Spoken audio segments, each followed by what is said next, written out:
Hello everybody, welcome back to yet another video. In today's video, I'm going to be reviewing Scooby Doo and the Loch Ness Monster.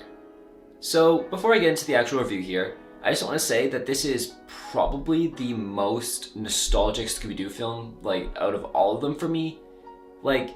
I vividly remember coming home from kindergarten and watching this on TV while eating goldfish, and I loved this movie as a kid. This is the fondest memories I have of Scooby Doo is watching this film, and so I really was looking forward to revisiting this. And upon revisiting it, I didn't hate it by any means, it's just not as special as it used to be. There were still so many great scenes that I remembered vividly, there's the underwater chase scene in that little submarine, there's the chase scene through the castle and the grounds with Scooby and Shaggy, and then there's also Scooby and Shaggy just walking through the castle by candlelight. So many great iconic scenes, or maybe not iconic's the right word, but nostalgic scenes for me. Just seeing those again brought back so many great memories, and I was really enjoying that part of it. However, while it does have plenty of nostalgia, it is unfortunately not the best Scooby Doo film. Don't get me wrong, it's still a very good Scooby Doo film that I enjoyed. Something I really enjoy about this film is all the chase scenes, because there is maybe 5 or 6 different chase scenes in this film, which, when you think about most Scooby Doo films, especially the Monster of Mexico that I reviewed last week, you don't usually see the monster all that much. Usually they come in 3-4 times, there's a couple chase scenes, and you trap them at the end. But in this one, it felt like every 3rd scene or so, you got to see the Loch Ness Monster again. And I really liked that. I liked seeing the Loch Ness Monster more because it made for some great action scenes. And there's so many different chase scenes, but they're all slightly different. In one of them, it's Scooby and Shaggy on foot, and then they go into the van, and then there's another one with the whole gang in the van, then there's one on the boat, and there's one where Scooby and Shaggy are just on foot, then there's one in their submarine. So they're all very slightly different so that it doesn't get boring seeing the same chase over and over again. It's actually really exciting to see different types of chases with this monster, some on land, some in the water, and I really enjoyed that. A problem I've had with some of the Scooby Doo movies in the past is that they made the monster too cartoony and just kind of the butt of jokes so that it wasn't very scary.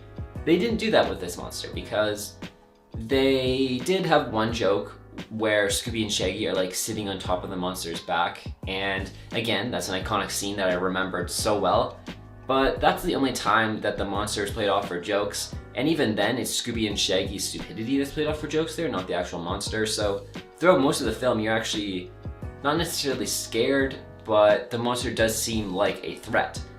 And just in general, I think using the Loch Ness Monster was great because it's a real mystery, and people, you can say what you want to say about it, but people aren't sure if it really exists. So it's an interesting premise for Scooby Doo because it fits into a lot of the world and kind of the motifs of Scooby Doo, where it's a mystery and you're not really sure if it's real or not.